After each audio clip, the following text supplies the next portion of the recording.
Ang kwentong ito ay hango sa totoong buhay. Mula ito sa isa nating kabayan na itago na lang natin sa pangalang Verhel. Walang eksaktong taon, Santa Ana, Manila. Naninirahan sa syudad ng Maynila itong si Verhel. Tubong sikihorang binata. Lumaki sa angkan ng mga manggagamot. Sa murang edad, namulat sa kakaibang gawain ng mga magulang. Nakasanayan na din ng binata ang mga taong araw-araw pumupunta upang magpagamot.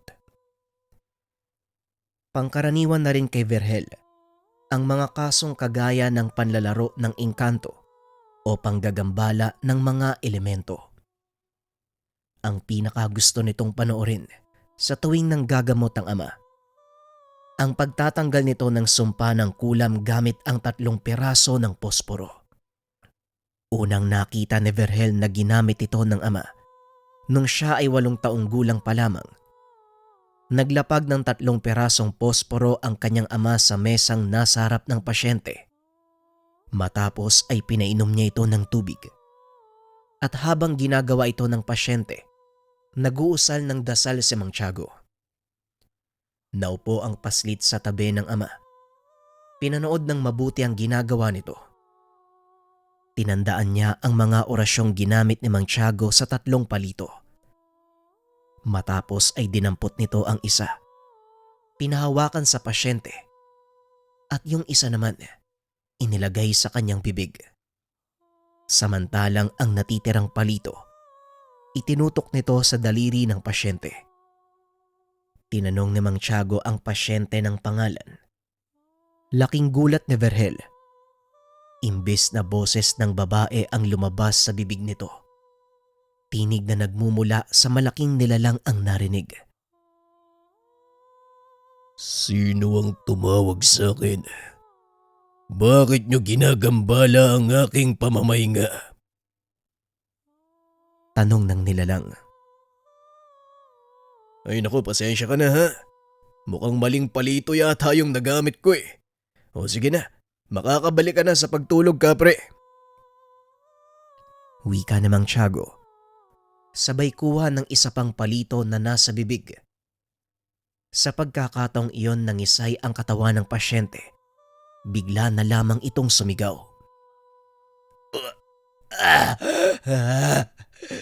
Walang iya ka, magagamot ka. Pakawalan mo ko dito. Wika ng nilalang.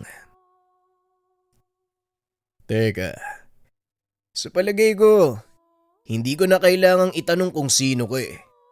Ang gusto ko lang malaman kung ano ang dahilan mo sa pagtatanim ng sakit sa katawan ng babaeng to. Tanong ni Mang Tiago. Paano kung ayaw kong sabihin sa'yo? May magagawa ka ba? Tugon ng nakasanib. Ganun ba? O sige, madali naman akong kausap eh. Wika ni Mang Tiago. Sabay ihip ng dasal sa palitong nakatutok sa daliri ng pasyente. Napayaw ng malakas ang nakasanib na tila ba sinusunog ito ng buhay. Hindi kita titigilan hanggat hindi ka sumasagot ng maayos. Ano ang dahilan mo? Muling tanong ni Mang Tiago. Inggit. Inggit sa taong to. Naiinggit sa taong ito ang nagpagawa sa akin. Binayaran lang ako para gawin to sa kanya. Kung meron kang dapat parusahan manggagamot, hindi ako yon.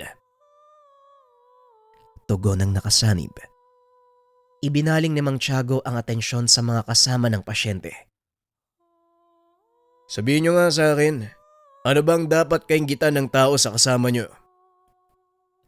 Tanong ni Mang Tiago. Napag-alaman nitong isa palang mayamang negosyante ang pasyente. Marami sa mga kapitbahay nito ang hindi makapaniwala sa naging kapalaran, kaya naman kinainggitan nito ng marami. Ngunit alam ng matanda na hindi yon sapat na dahilan para gawan siya ng masama. Muling nagtanong ang matanda sa nakasanib. Sabihin mo nga sa akin yung totoo. Bakit mo tinuloy yung pangkukulam? Gayong alam mong napakababaw ng dahilan na binigay sa'yo. Tanong ni Mang Tiago. Dahil sa pera, kailangan kong pakainin ang aking mga anak. Ito lang ang paraan para mairaos ko sila sa tiyak na pagkagutom. Tugon ng nakasanib. Patuloy lang na nanonood si Berhel sa ginagawa ng ama dahil bago sa kanya ang pamamaraang ginagamit nito.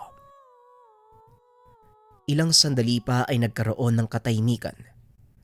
Patuloy lang na nakatitig sa pasyente ang matanda. Maya-maya pa ay muli itong nagsalita.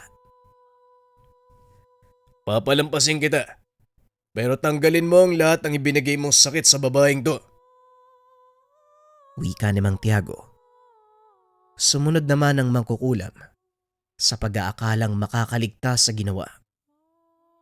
Nang matapos na ito, tinanggal ni Mang Tiago ang palitong nakadikit sa daliri ng pasyente. Kinuha ang isa pang nasa kabilang kamay nito. Pasensya na kaibigan, pero hindi ako naniniwala sa dahilan mo. Walang mangkukulam ang magbubunyag ng kanyang pagkatao. Wika ni Mang Tiago. Itinutok nito ang palito sa dibdib ng pasyente. Nakapikit ang mata ng matanda habang nag-uusal ng mga dasal. Maya-maya pa ay nangisay na ang pasyente hanggang sa tuluyan nitong mawalan ng malay. Kinuha ng matanda ang 3 palito. Inihagis ito sa nagbabagang uling na may mga insenso.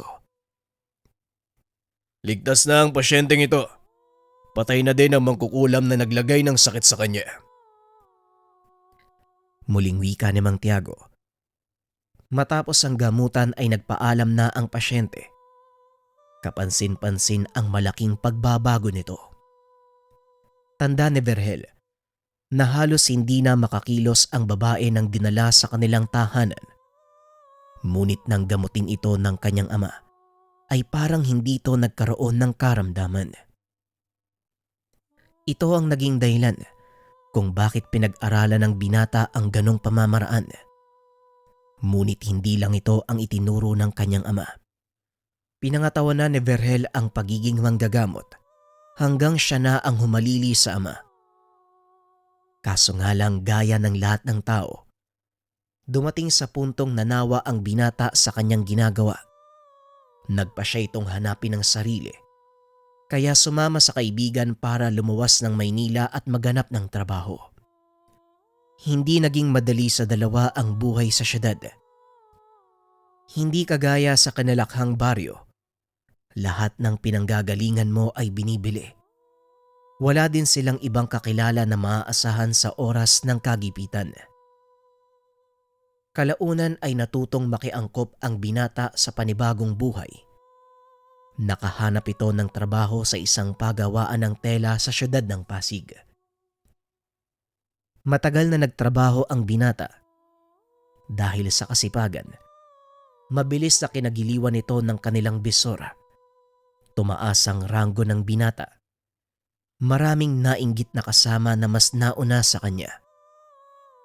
Lahat pinag-inita ng binata. Kung minsan ay nagiging tampulan pa ito ng panunuligsa. Naririnig ni Berhel sa mga kasama ang masakit na salita. Ngunit minabuti niyang huwag pansinin. Mukhang malaki yung galit sa'yo ng iba nating kasama, pare ah. Wika ng kaibigan ni Berhel na ang pangalan ay Bingo. Hindi ko nga alam kung bakit sila ganyan, pare. Wala naman akong ginagawa sa kanila. Tugon ni Berhel. Hindi mo rin sila masisisi, pare. Baguhan ka pa lang kasi. Tapos nayangat na ng bisor yung posisyon mo. Sino ba namang hindi maiinggit? Nako pare, alam mong hindi ko hiniling na mapunta sa ganong posisyon eh. Wala na ako magagawa kung naiinggit sila sa akin. Gusto ko lang magtrabaho ng maayos. Tugon ni Berhel. Hindi naman sinasadyang narinig ito ng isa sa mga kasamahan. Pagsapit ng hapon pagkatapos ng trabaho, inabangan sila ng mga ito sa labas ng pinagtatrabahuhan. Nako pare, delikado ah. Mukhang tayo yung pakay na mga yun, oh. Wika ni Bingo. Huwag mo silang pansinin pare. Parang hindi ka naman nasanay sa mga yan. Tugon ni Vergel. Patuloy na naglakad ang mga ito hanggang sa makalapit sila sa pangkat ng mga kasama sa trabaho. Ibang klase ko rin talagang probinsyano ka, no? Ang lakas ng loob mong sabihin na naiinggit kami sa'yo. Baka nakakalimutan, no? Dayo ka lang dito. Wika ng kasamahan ni Vergel na ang pangalan ay Romel. Pasensya ka na, Romel, ha? Pero wala akong sinasabing ganyan. Saka ayoko ng gulo. Nandito ako para magtrabaho. Halika na, Bingo! Tugon ni Vergel. Kaso nga lang muli siyang hinarang ni Romel. Naririndi na ako sa mga naririnig ko tungkol sa'yo eh. Alam mo ba, ako ang dapat na nasa posisyon mo ngayon. Pero wala eh. Masyado kang mapapil. Wika ni Romel.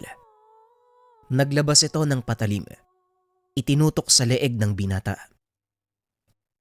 Teka, kaibigan Romel, magulos dili ka. Hindi naman kailangang umabot sa ganito eh. Magkakasama tayo sa trabaho eh. Tugon ni Vergel habang hawak-hawak ang kamay ni Romel. Tumahimik ka. Dahil ayoko nang marinig ang boses mo o makita yung pagbumuka mo dito. Tugon ni Romel. Alam mo, wala naman akong ginagawa sa'yo, Romel eh. Hindi ko alam kung bakit galit na galit ka sa akin. Kung hindi ka naiinggit, bakit ganyan ka kung umasta? Ibaba mo yung kutsilyo mo kung ayaw mong pagsisiyan ang susunod na mangyayari. Uy, Romel. Kung ako sa'yo, makinig ka sa sinasabi ni Vergel. Wala namang may dudulot na kabutihan tong ginagawa mo eh. Ikaw yung mapapasama kahit may hawak ka pang kutsilyo. Naku! Wika ni Bingo. Kaso nga lang sadyang matigas si Romel sa kanyang desisyon. Buo ang loob nitong patayin si Vergel. Nang mga sandaling iyon, akmang sasaksakin na sana nito ang binata nang mapatingala ito sa malaking puno na nasa likod ni Vergel.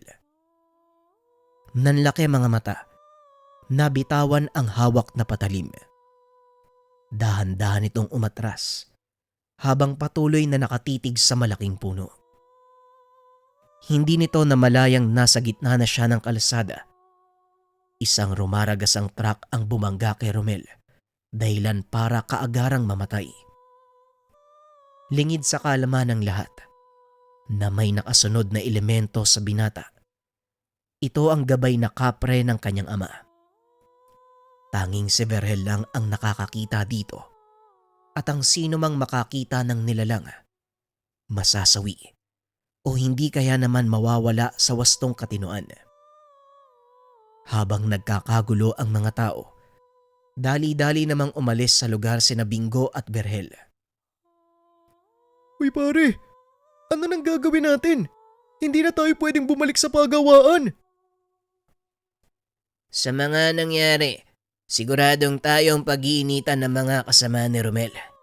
Mas mabuti pang umalis na lang tayo dito. Pare, may kakilala ako sa Santa Ana. Baka sakaling pwede niya tayong matulungan. Makapaghanap tayo ng trabaho dun, oh. Sa palagay mo, umalis na tayo dito. Ayoko makulong. Muling wika ni Bingo. Kinabukasan lumakad ang dalawa papunta sa Santa Ana.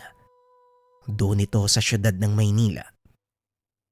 Pinuntahan ni Bingo ang kakilala. Hindi naman sila tinanggihan nito. Tamang-tama ang dating nyo. Nangangailangan kami ng karagdagang tauhan.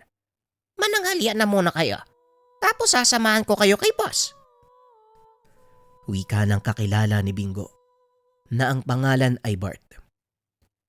Tubong sikihor si Bart at medyo matagal nang nasa Maynila kaya marami nang naging kakilala.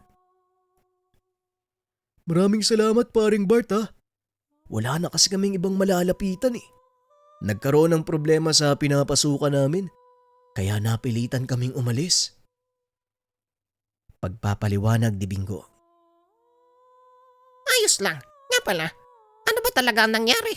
Nabanggit mo kanina na may namatay. Tanong ni Bart. Oo pare, eto kasing kasama ko eh. Palaging kinaiinggitan ng mga katrabaho namin. Masyado kasing masipag kaya itinaas ng amo namin yung posisyon. Ayun, may talakang nainggit kaya hinatak siya pababa eh. Kaso lang matindi yung kapit itong kaibigan ko kaya napabitaw ang talangka. Nabundol ng truck. Ayun, patay. Wika ni Bingo. Tumawa ng malakas si Bart sa kwento nito. Ito lang ang tatandaan nyo mga pare. Dito sa Santa Ana, may iisang patakaran ng ating amo. Gawin mo lang ang inutos niya. Siya na ang bahala sa'yo. Muling wika ni Bart.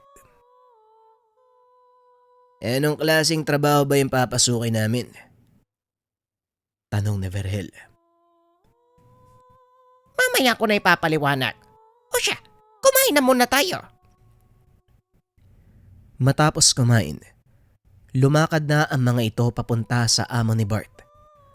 Nasa pugad ng squatter ang lugar, kaya medyo nagduda si Verhel. Tinapik nito sa kamay si Bingo at kinausap. Parang hindi maganda yung kutob ko dito pare. Tignan mo yung lugar na to. Wika ni Verhel. Ano ka ba naman pare? Ganito talaga dito sa Maynila. Dikit-dikit yung kabayan. Kaya hindi mo kagad nakikita kung saan ka pupunta. Isa pa, magtiwala lang tayo kay Bart. Alam niya yung lugar na to, kabisado niya yan. Tugon ni Bingo. Narinig ni Bart ang usapan ng dalawa. Kaya naman nilingon niya ito. Kung nagdadalawang isip kayong pumunta, wag na lang kayong tumuloy. Kasi baka mapahiya ako sa amo ko. Hindi pare, pasensya na, tuloy tayo. Bago lang kasi dito si Verhel eh. Kaya hindi niya talaga maiwasan na magduda. Naiintindihan mo naman, di ba? Napagdaanan mo din naman to. Galing ka rin naman sa ibang lugar eh. Basta siguraduhin nyo lang. Ayoko mapahiya sa amo ko. Wika ni Bart. Maya-maya ay narating na nila ang isang malaking bodega. Bantay sarado ang labas nito. Bagay na lalong nagpatindi ng hinala ni Verhel. Kung gusto mo, Bingo, ikaw na lang. Hindi na ako tutuloy. Hindi talaga maganda yung pakaramdam ko dito eh. Wika ni Verhel. Wala nang atrasan pare. Nakita mo na ang lugar namin eh. Kaya hindi ka pwedeng umayaw. Yan. Yung mga taong yan. Nakita mo? Yung nakapaligid sa atin. Sa oras na umalis ka sa tabi ko at naglakad palayo, kakalat yung utak mo sa kalsada. Kaya kung gusto mong makaalis ng ligtas sa lugar na ito, makisama ka na lang. Isa pa, trabaho ang gusto nyo, hindi ba? Ibinibigay na nga sa'yo. Wika ni Bart. Pare Verhel, huwag ka nang pumalag. Pareho tayong mapapahamak dito eh. Ayoko pang mamatay. Tugon ni Bingo. Hindi na umimik pa si Verhel. Sinundan ng dalawa si Bart papasok sa bodega. Pagkarating sa loob, nakita ng dalawa ang isang lalaking nakaupo sa mesa. Kaharap ang ilan pang kalalakian. Nang mapansin nito na paparating si Bart, kagad pinaalis ang mga kausap. Hoy Bart! Buti naman nakarating ka. Sino yung mga kasama mo? Wika ng isang lalaki. Mga bagong salta mo. Naghahanap ng trabaho. Ganun ba? Tamang-tama. Nangangailangan ako ng karagdagang tauhan. Alam ba nila ang ginagawa natin dito, Bart? Hindi pa amo.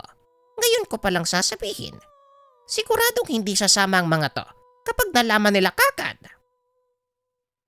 Ay, nako. Puro ka talaga kalokohan, Bart. Kumalma kayo.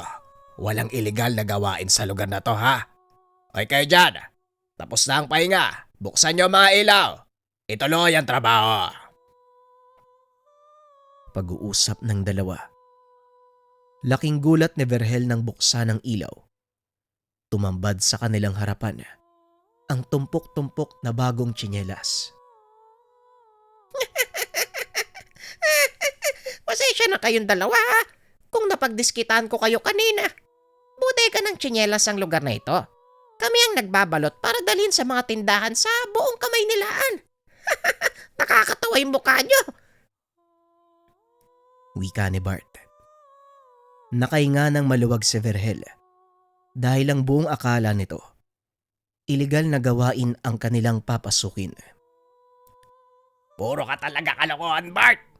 Nagoyo na naman kayo ng isang to Sa tuwing may papasok na bago, palagi niyang ginaganyan pinagtitripan. Masanay na kayo Nga pala, Kadyo ang pangalan ko. Kung gusto niyo, pwede na kayo magsimula ngayong araw. Wika ni Kadyo. Maraming salamat po. Akala ko kung anong gulo na naman yung napasukan ko Tugon ni Virgil. Pasensya ka na, Birel.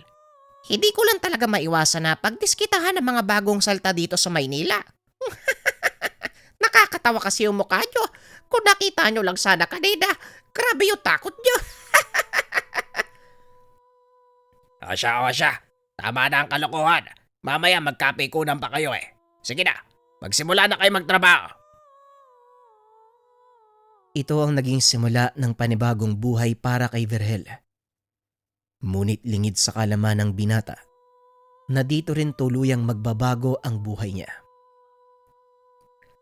Sa paglipas ng mga araw, naging maayos naman ang pakikitungo ni Virgil sa mga katrabaho. Halos naging kasundo niya ang mga ito, lalo na ang matanda na itago na lang natin sa pangalang Ben. Kasalukuyang kumakain ng tanghalian sina Bingo.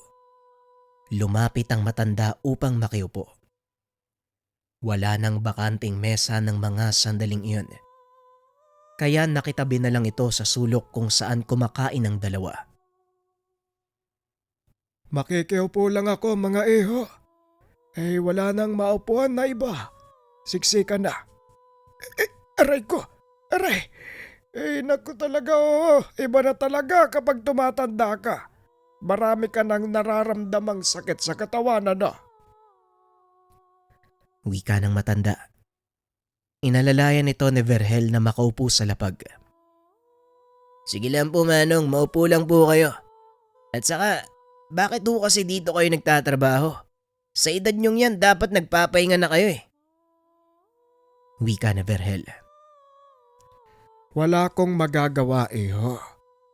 Wala na din kasi akong kasama sa buhay Mag-isa na lang ako. Hindi ko na alam kung nasaan ang mga anak ko. Nagsipag-asawa na din kasi sila at bumuo ng sari-sariling pamilya. Pagpapaliwanag ng matanda. Napabuntong hininga si Virgil sa narinig. Alam nito ang nararamdaman ng matanda dahil yun din ang nangyari sa kanyang mga magulang bago pa tuluyang mamayapa. Nagsipag-asawa ang mga kapatid ni Virgil. Naiwan ang dalawang matanda.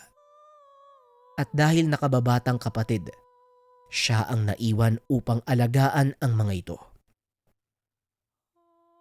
Alam ko ang ibig niyong sabihin, Tatang. Naranasan din ho yan ng mga magulang ko Nga pala, Virgil ho ang pangalan ko. Pagpapakilala ng binata. Tawagin mo na lang akong Ben. Saan nga pala kayo nakatira dito sa Maynila? Ay buti naman nakahanap kayo ng matinong matutuluyan. Wika namang Ben. Yan nga ho Yan nga din ho yung inaalala namin, Manong. Wala pa ho kaming matutuluyan. Pansamantala kami naninirahan sa kaibigan ni Bingo. Nahihiya na nga ho ako Gusto ko nang makahanap ng ibang matutuluyan. Tugon ni Virgil. Kung gusto mo, doon na kayo tumira sa bahay. Ako lang naman mag-isa doon. Huwag nyo nang alalahanin ang upa. Libre ko kayong papatirahin. Basta tulungan nyo ko sa gawaing bahay, Wika namang Ben. Natuwa si Virgil sa sinabi nito dahil medyo malaki na din ang nagagastos nila sa pananatili sa bahay ni Bart. Sige Manong, Kakausapin lang namin si Bart, sigurado namang maiintindihan niya kung sakaling magpaalam kami. Huwag niyo na hong alalahanin yung mga gawaing bahay. Kami na hong bahala sa inyo. Tugon ni Vergel. Kinagabihan kinausap ng dalawa si Bart. Pumayag naman ito. Wala namang problema sa akin mga pare. Kaso mag-iingat kayo kay Mang Ben. Maraming nagsasabi. Parang mangkukulam daw yung taong yan. Wika ni Bart. Hindi naman ito alintana ni Vergel. Merong kakayahan ng binata na kumilala ng mga taong may aral sa kaliwa. Naku, hindi naman siguro. O siya, magpapaalam na kami Bart ha. Salamat sa pagpapatuloy mo sa amin. Mag-iingat ka dito. Tugon ni Vergel. Pagdating sa tahanan ng matanda, laking gulat ng dalawa. May ilang kataong nakaupo sa labas ng bahay nito. Nadat na nila si Mang Ben na nanghihilot. Hindi nyo sinabing ngayong gabi pala kayo lilipat eh. Sana nakapaganda ako ng hapunan. Wika ni Mang Ben. Nako Mang Ben, wag na ho kayo mag-alala. Isa pa, kumain na kami dun sa may karinderya. Sandali lang ho ha. Ano ho yung ginagawa nyo? Ang daming tao dito ah. Tanong ni Vergel. Nanghihilot ako. Di ko naman matanggihan yung mga taong yan. Tugon ni Mang Ben. Tinignan ni Vergel ang mga tao sa labas. Napakadami pa ang nakapila, kaya nagpa siya itong tumulong. Kung hindi nyo na itatanong, manggagamot din po yung tatay ko doon sa aming probinsya eh. May kaunti po ako nalalaman, kung gusto nyo, tulungan ko na kayo. Wika ni Vergel. Ay siya nga ba? O sige, kung talagang gusto mong tumulong, ikaw na ang bahala. Wika ni Mang Ben. Nagpapasok si Vergel ng isa sa mga pasyente. Pinaupo ito sa tabi. Nung una ay hindi pa ito naniniwalang manggagamot si Vergel dahil napakabata pa nito at hindi mapaghalataang may nalalaman. Ngunit nang magsimula ang binata, namangha si Mang Ben dahil mabilis nitong natutukoy ang karamdaman ng pasyente. Maging ang mga ito, hindi rin makapaniwalang napupunto ni Vergel ang kanilang mga sakit. Hanggang sa dumako sila sa pinakahuling pasyente. Siya na ang huli sa ating pila. Kung gusto mo, ikaw na ang gumamot sa kanya. Wika ni Mang Ben. Tinignan ni Vergel ang pasyente. Napagtantong paralisado ang katawan nito. Mula bewang paibaba. Ayon din sa mga kaanak, 2 taon nang hindi nakakapaglakad. Bigla na lang bumabagsak ang katawan nang hindi nila namamalayan. Wala ding nakitang sakit ang mga dalubhasa nang ipasuri nila ito. Kaya sa loob ng 2 taong iyon, nagpapabalik-balik sila kay Mang Ben sa pag-asang gumaling ang kanilang padre de pamilya. Pakiusap naman kung may magagawa po kayo. Tulungan niyo ang tatay ko. Masyado pang bata yung mga kapatid ko eh. Hindi namin kakayanin kapag nawala siya eh. Wika ng anak ng pasyente na ang pangalan ay Mariel. Hindi ako nangangako, pero titignan ko ang magagawa ko. Tugon ni Vergel. Hinawakan nito ang magkabilang pulso ng pasyente. Naramdaman ang kakaibang enerhiya. Sinabi niyong 2 taon na nakakalipas nang mangyari ito sa kanya. Tanong ni Vergel. Oho, tama ho kayo. Mang Ben, maaari ba kitang makausap ng sarilinan sandali lang? Muling wika ni Vergel. Pumunta ang dalawa sa kusina upang walang makarinig ng kanilang pag-uusapan. Alam ko na ang sasabihin mo. Kung tama ang hinala ko, hindi ka basta-bastang manggagamot. Kinulam ang taong yan. Hindi ko lang masabi sa kanila Dahil taliwas sa kanilang paniniwala ang nangyayari sa ama, tanging sa hilot lang sila naniniwala. Wika ni Mang Ben. Tama ho kayo, Manong. Kulam nga ang dahilan ng pagkakasakit ng taong yan. Mas mabuti nang hindi malaman ng kanyang pamilya dahil siguradong tatanggi sila sa proseso ng panggagamot kapag pinaalam pa natin. Tugon ni Vergel. May alam ka bang pamamaraan para magamot ang taong yan nang hindi nalalaman ng kanyang mga kaanak? Tanong ni Mang Ben. Ako na ho ang bahala, Manong. Kakailanganin ko lang ng 3 pirasong posporo. Wika ni Vergel. Dali-dali namang kumuha ang matanda.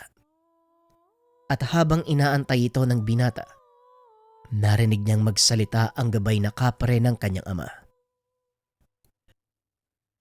Sigurado ka ba? Gusto mong ipakilala ang sarili mo sa lugar na ito? Tanong ng nilalang. Wala naman akong pagpipilian, kaibigan. May nangangailangan ng tulong ko at hindi ko ito maaaring tanggihan. Wika ni Vergel. Ikaw ang bahala. Tawagin mo lang ako kung kailangan. Pakiusap. Piliin mo ng tama ang palito ng posporong gagamitin mo. Wika ng kapre. Minsan nang nagkamali ang ama ni Vergel nang tawagin ito papasok sa katawan ng pasyente ang gabay. Huwag kang mag-alala, kaibigan. Hindi ako magkakamali. Tugon ni Vergel.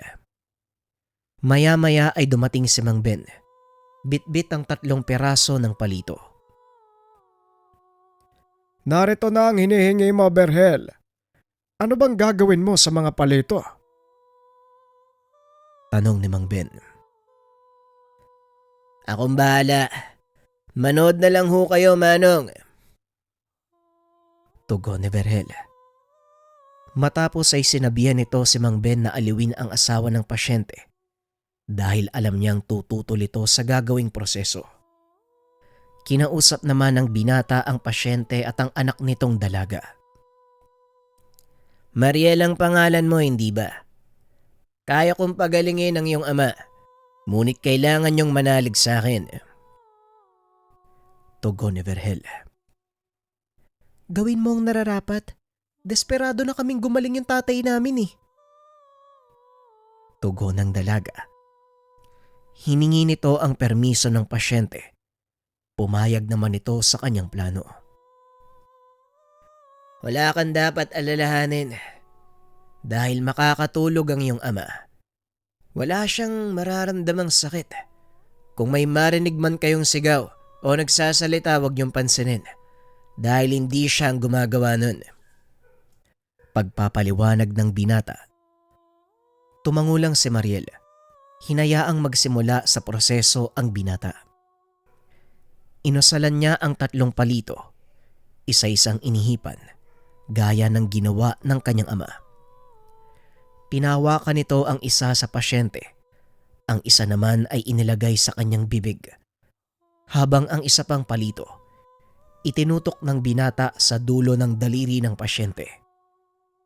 Matapos nitong mag-usal ng mga dasal, biglang nawalan ng malay ang pasyente dahil bago kay Mariel ang proseso, ipinaliwanag naman ito ng binata. Nawala na ng malay ang iyong ama. Ang ibig sabihin lang yan ay nakatulog na siya. Huwag kang mag-alala. Walang mangyayaring masama sa kanya. Wika ni Vergel.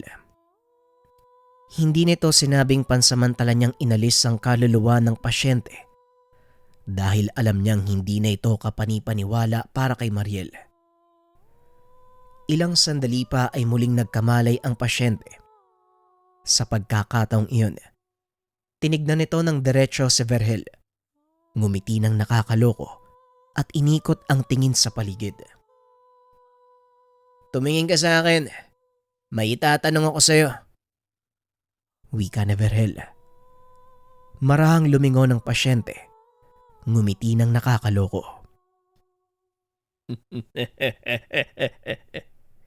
Isang batikang manggagamot ba ang nasa harapan ko? Sa loob ng mahabang panahon, nakatagpo din ako ng karapat-dapat na katunggali. Wika ng nakasanib. Kinilabutan si Mariela sa mga narinig. Hindi ito ang boses ng ama. Wala akong panahon para makipaglaro sa'yo. Uunahan na kita. Kung ayaw mo magkanda leche-leche, sagutin mo ng maayos sa mga tanong ko. Wika ni Verhel. Yan ang hirap sa inyong mga manggagamot. Masyado kayong apurado. Hindi pa nga kita nakikilala ng maayos. Pagbabantaan mo na ako. Kilala mo ba kung sino ang kaharap mo? Tanong ng nakasanib. Wala akong ideya at wala akong pake kung sino ka man. Hindi mo na din ako kailangan pang kilalanin ng husto. Wika ni Verhel. Sabay diin ng daliri sa palito. Sumigaw ng malakas ang pasyente, dahilan para makuha ang atensyon ng asawa nito. Dali-daling pumasok ang ginang, ngunit hinarang ito ni Mariel. Itinuloy ng binata ang panggagamot, kahit alam nitong nagagalit na ang ginang. Ngayon anong gagawin mo? Anumang oras ay ipapatigil na ng babaeng yan ang panggagamot. Sasabihin ko sa iyo, albularyo, hindi ikaw ang unang nakasagupa ko at hindi rin ikaw ang makakapagpatigil sa akin. Wika ng nakasanib. Alam ko, pero sisiguraduhin kong bago mangyari yon napatay na kita. Ikaw ngayon ang tatanungin ko. Tatanggalin mo ba ang sakit ng taong to o tutuluyan na lang kita? Kasi kahit anong gawin ko, siguradong gagaling ang taong to. Ikaw ang mamili kung anong gusto mong kapalaran. Tugon ni Verhel. Tumawa ng malakas ang nakasanib at muling nagsalita. Ang lakas ng loob mong takutin ako. Sige, tignan natin ang magagawa mo. Wika ng nakasanib. Binalaan na kita pero hindi ka nakinig. Pasensyahan na lang tayo. Wala na akong oras para makipaghuntahan pa sa'yo. Tugon ni Verhel. Kinuha nito ang palitong nakalagay sa kanyang bibig. Inilapit sa daliri ng pasyente. Nawalan nito ng malay. Ilang sandali pa nakarinig ng malakas na ingay si Bingo mula ito sa kabilang bahay. Aba, mukhang may nag-aaway pa yata sa kapitbahay niyo, Mang Ben ah. Wika ni Bingo. Hindi sila nag-aaway. Yan ang mangkukulam na nagbigay ng sakit sa taong to. Tugon ni Mang Ben. Ayon pa dito, matagal niya nang alam ang ginagawa ng kapitbahay, kaso lang wala siyang sapat na lakas para pigilan ito. Nakatitig lang ang matanda sa bintana ng kapitbahay. Natanaw nito ang malaking nilalang na sinasakal ang isang tao. Maya-maya ay humupa na ang kaguluhan. Ibinaling ni Verhel ang atensyon sa pasyente. Kinuha naman nito ang palitong nasa kamay at binali. Nag-ihip ng dasal sa magkabilang kamay. Idinampi ito sa magkabilang pisngi ng pasyente. Ilang sandali pa ay nagkamalay na ito at kagad humingi ng tubig. Teka, ano ginagawa ko dito? At sino naman kayo? Tanong ng pasyente. Anong nangyari kay tatay? Wika ni Mariel. Magaling na ang tatay mo. Maya-maya lang maaari na kayong umuwi. Wika ni Verhel. Lumabas ng tahanan ng binata. Nagsende ng sigarilyo. Muntik ka na sa isang yun. Kung pinatagal mo pa, baka ikaw ang namatay. Wika ng gabay. Tama ka, kaibigan. Salamat sa tulong mo, ha. Wika ni Vergel. Matapos magpasalamat, umalis na ang nilalang. Muling bumalik si Vergel sa loob ng tahanan. Inalalayang makatayo ang pasyente. Laking gulat ng mag-ina nito dahil nagawa niyang iakbang ang mga paa. Hindi ko alam kung anong ginawa mo. Pero nagpapasalamat ako dahil sa wakas, nagawa ko na uling tumayo. Wika ni Mang Mario. Wala po yun. At isa pa, hindi ako dapat niyong pasalamatan kung hindi ang Diyos. Tugon ni Vergel.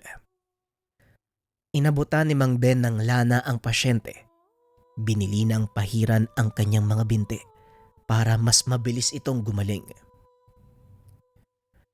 Akala ko kanina nagbibiro ka lang nung sabihin mong kaya mong pagalingin ng tatay ko eh.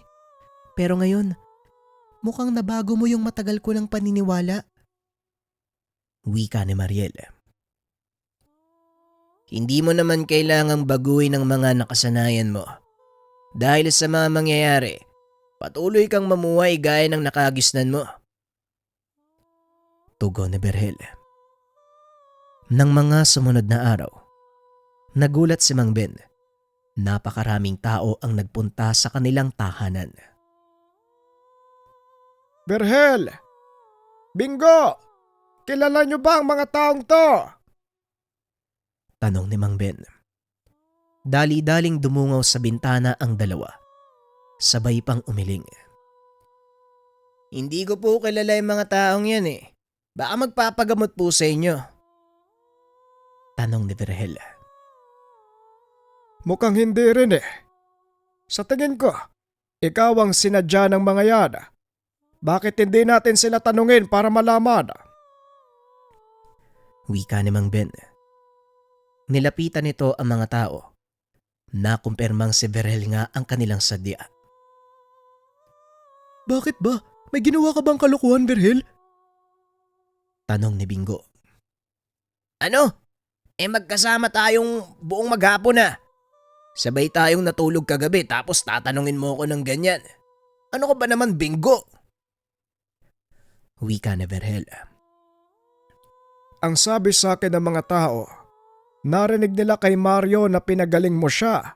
Kaya sila nagpunta dito para magpagamot. Muling wika ni Mang Ben. Sa pagkakataong iyon, hindi na matanggihan ni Vergel ang mga tao. Sa isip nito, talagang tadhana niya ang maging isang manggagamot. Mukhang hindi mo na maiiwasan ang pagiging albularyo, pare. Pangatawanan mo na lang kasi. Sayang din yung talentong minana mo sa tatay mo eh. Wika ni Bingo.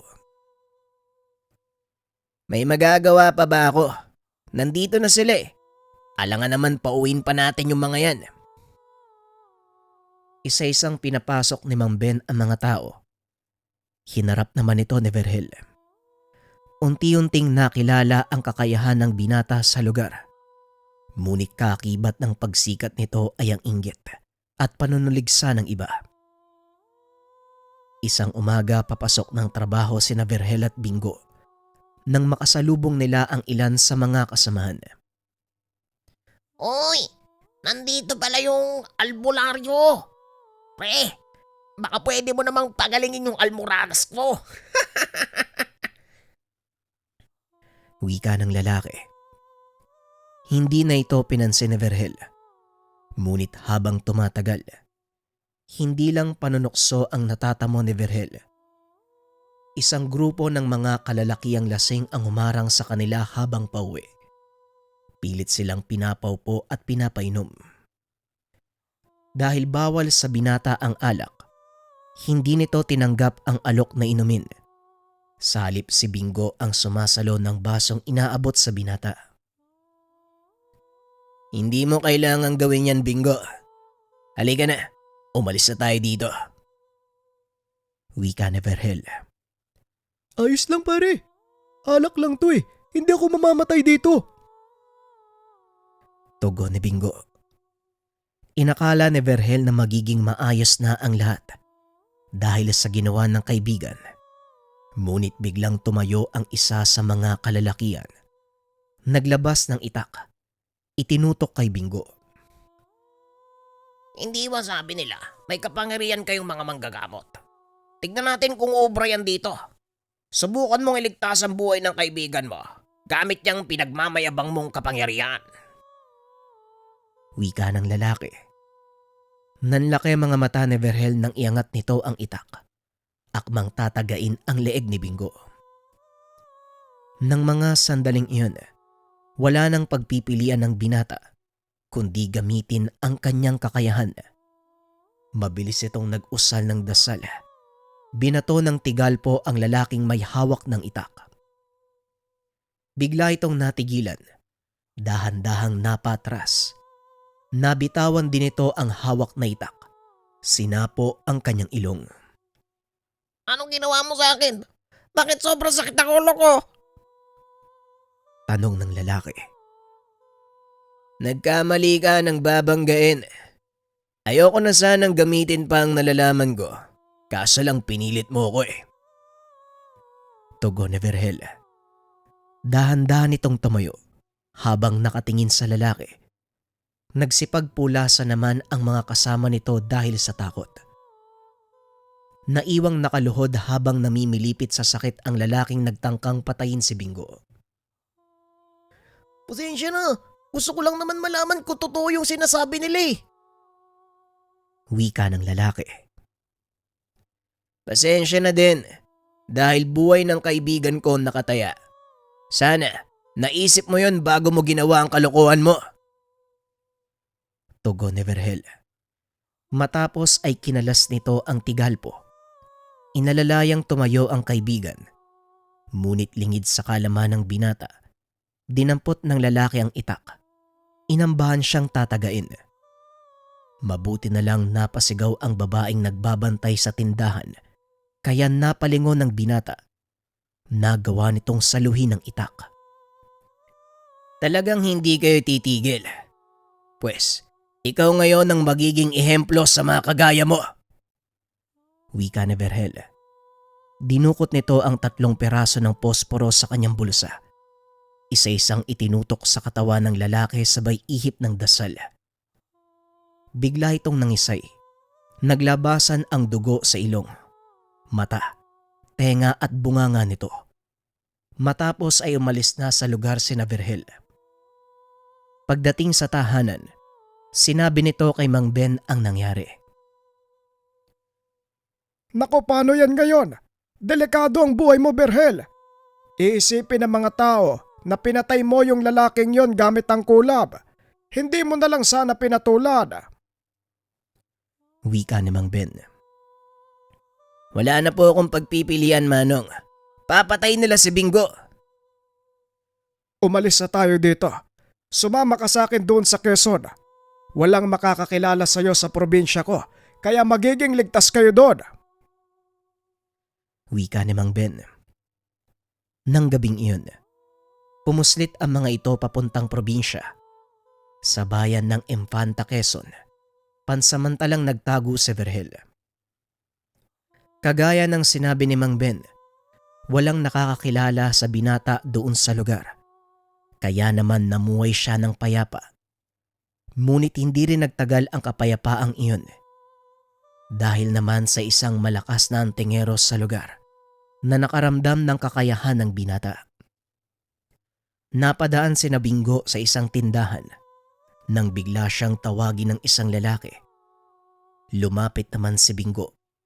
Muling bumalik kay Verhel. Verhel, gusto ka daw kausapin ng taong yun, oh. Wika ni Bingo. Sabay turo sa isang lalaki. Ano namang kailangan ng isang to? Wika ni Verhel. Para maiwasan ang gulo, lumapit ito at kinausap ang lalaki. Bago lang kayo dito, no? Kilala mo ba ako? Tanong ng lalaki. Tama po kayo. Bago lang po ako dito, kaya hindi ko kayo kilala. Tugon ni Vergel. Tumayo naman ang isa pang lalaki. Hinila ang kwelyo ng binata. Aba, maangas ka. Umayos ka kapag kausap mo si Nardo. Kung ayaw mong pulutin sa kangkungan. Wika ng isa pang lalaki. Bitawan mo siya, Jojo. Ako nang bahala sa kanya. Ang pangalan ko ay Nardo. Hawak ko ang lugar na ito. Pati na rin lahat ng tao. Lalo na yung mga baguhan. Lahat yan nagbibigay sa akin. Tugon ng lalaki. Yun lang ba? Wala namang problema sa akin yung sinasabi nyo eh. Wika ni Vergel habang dumudukot ng pera sa bulsa. Hindi sinasadyang nasama sa pagdukot ang kanyang medalyon. Nanlaki mga mata ni Nardo nang makita kung anong uri ng gamit meron ang binata. Anak ng tita pa. Sa Tor Coronados ang isang yan ah. Bakit meron kang ganyan? Nagtaka si Vergel dahil parang gulat na gulat itong nakatitig sa kanya. Ito ba? Pang-protection ko lang to. Bigay sa akin ng tatay ko. Tugon ni Vergel. Niloloko mo ba ako? Anong proteksyon ang sinasabi mo? Isang mataas na antingero lang ang maaaring makapagpagana ng mga dasal ng Sator. Kaya hindi ako makapaniwalang pamproteksyon mo lang ang isa sa pinakamataas na gamit na maaaring itangan ng isang albularyo. Wika ni Nardo. Ay nako, eto na naman tayo. Ang buong akala ko, wala nang makakaalam ng sikreto ko. Oo, tama ka na naman. Manggagamot nga ako. Teka, bakit mo alam ang mga bagay na yan? Tanong ni Vergel. Hindi pa ba malinaw sa'yo, bata? Alam ko ang tungkol sa mga bagay na yan dahil isa din akong antingero. Hindi maaaring magsama sa isang lugar ang dalawang kagaya natin. Kaya kung ayaw mo magkagulo, ngayon pa lang, lumayo ka na dito. Tugon ni Nardo. Wala kang dapat alalahanin. Gawin mo lang ang gusto mo. Hindi kita papakialaman. Hayaan mo lang ako mamuhay ng tahimik sa lugar na to. Yun lang ang pakiusap ko. Wika ni Vergel. Anong klaseng manggagamot ang hindi ginagamit ang kanyang kakayahan?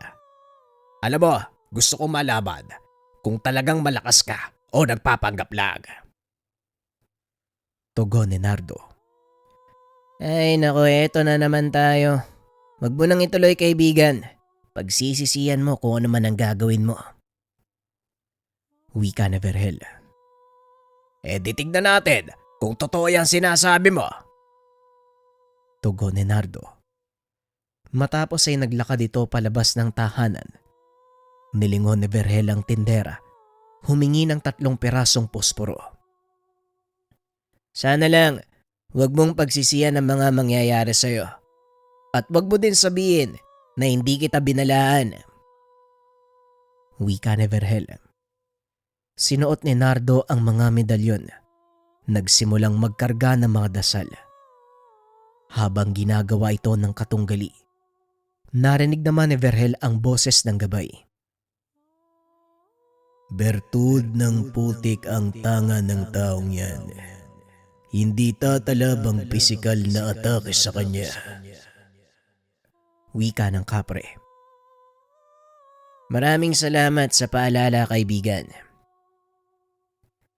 Matapos mag-usal, nagsimula ng sumugod si Nardo. Sunod-sunod na suntok ang ibinigay kay Vergel. Ngunit dahil mabilis ang mata ng binata, nagagawa niyang iwasan ang mga atake ng kalaban. Itigil mo na to habang may oras pa, pare. Ayoko makasakit. Sinasabi ko na sa'yo. Wika ni Vergel. Ngunit patuloy pa rin ang pag-atake ni Nardo. Hanggang sa nakahanap ng butas ang binata. Kinuha nito ang isa sa 3 palitong hawak. Idinikit sa katawan ng kalaban. Napansin naman ito ni Nardo. Kaya huminto ito. Pinagtawanan ng binata. Nagpapatawa ka ba? Anong gagawin mo sa palito? Papasabugan mo ako? Tanong ni Nardo. Tignan na lang natin mamaya. Kung hindi ka pa napapagod, ala sige, sumugod ka. Tugon ni Vergel. Muling umatake si Nardo. Naidikit ni Vergel ang ikalawang palito ng posporo sa likuran nito. Sa kasamaang palad, tinamaan siya ng suntok dahilan para tumilapon nito palayo. Hanggang dyan na lang ba ang kaya mong gawin, bata? Hindi pa tapos ang laban. Nagsisimula pa nga lang ako eh. Tugon ni Vergel. Sabay pakita ng hawak nitong palito. Inusalan niya ito ng dasal. Pinatayo sa kanyang palad. Biglang nanigas ang katawan ni Nardo at sa hindi malamang dahilan, tila sumusunod ito sa kilos ng binata. Anong ginawa mo sa akin? Paano mong napapasunod ang katawan ko? Isa ba ito sa kakayahan ng Sator Coronados? Hindi ba sinabi ko sa'yo na pang protection ko lang ang medalyong yan? Kung ganon, saan ang gagaling ang kakayahang ito? Eh di sa tatay ko. Tugon ng binata. Sabay bali ng palitong nakapatong sa palad. Napasigaw sa sakit si Nardo. Kalaunan ay tuluyang sumuko. Tama na. Suko na ako. Oo na, malakas ka na. Sinabi ko na sa'yong ayoko sanang umabot sa ganito ang lahat eh. Wika ng binata. Sabay abot kay Nardo upang itayo ito. Pambira. Ngayon lang ako nakakita ng ganyang kakayahan. Sa totoo lang, bigla ako natakot sa'yo. Yan din ang unang reaksyon ng lahat ng taong sumubok sa akin. Nasaktan ka ba? Hindi naman. Sanay na din ako sa sakit na dulot ng tigalpo. Maya-maya lang mawawala din to. Pasensya ka na sa inasal ko ha. Tugon ni Nardo. Ito ang naging simula ng pagiging magkaibigan ng dalawa. Inakala ni Vergel na tuluyan nang magtatapos ang kanyang pagiging manggagamot. Ngunit napagtanto nito, gumagawa ng paraan ng Panginoon upang dalhin siya sa lugar kung saan kailangan ang kanyang tulong. Muling nanggamot si Vergel sa lugar na iyon. Tinanggap naman ito ni Nardo. Sa katunayan, naging katuwang pa niya ito. Natuto ng ilang mga dasalang Ginoo. Ngunit bigla na lang nawala si Nardo. Walang nakaalam kung ano ang nangyari sa kanya. Hindi na din hinanap ni Vergel ang kaibigan. Dahil kagaya niya, maaaring may misyon itong kailangang tuparin. Nanatili sa probinsya si Vergel hanggang sa muli itong nakabalik sa Maynila. Sa tagal ng panahon, tila nakalimutan na ng mga tao ang nangyari. Bumalik sa panggagamot ang binata at gaya noon, marami pa rin ang nagpapagamot sa kanya. Kalaunan bumuo ng sariling pamilya si Vergel kasama si Mariel. Nagkaroon ng 2 anak. Piniling mamuhay ng payapa. Sa kasalukuyan, hindi malinaw kung nakatira pa rin si Vergel sa dati nitong tahanan. May ilang nakapagsabing lumipat na ito ng ibang bayan. Ang ilan naman ay nagsasabing bumalik na ito sa kanalakihang probinsya kasama ang kanyang mag-iina. Bagaman walang naging malinaw na wagas ang naging buhay ni Vergel, isa lang ang patuloy na naaalala ng mga tao sa tuwing naririnig ang kanyang pangalan. Ito ang kabutihang pinakita ng binata. Hindi rin naging malinaw kung may pinasahan ba ng kakayahan si Vergel. Dahil maging si Bingo, hindi na makausap ng maayos, gawa ng mali-mali na ito. Naging posible lang ang pagbabahagi ng kwento sa pamamagitan ng anak na malapit na kakilala nila Vergel. Ipinasa nito ang kwento tungkol sa binata at kung paano niya ginamit sa panggagamot ang 3 piraso ng posporo. Check nyo tong habak mula sa likha. Noon nakikinig lang ako sa kwento ng mga antingero, albularyo, ermitanyo, hanggang sa umabot sa punto na gusto ko nang matutunan yung ginagawa nila. Kusa siyang dumating sa akin mula sa Antingeros del Negros. Nakita ko sa kanila yung habak eh. Mabisang depensa, higit sa lahat pamparusa sa mga sinasapian. O yung mga tao na nililikop ng itim na enerhiya. Kasama nito yung orasyon, dasal para mapagana. Andito yung guide kung paano gagamitin at dadasalan. Kung interesado kayo, message lang sa likha or check nyo yung link or check nyo dyan sa Yellow Basket. Salamat.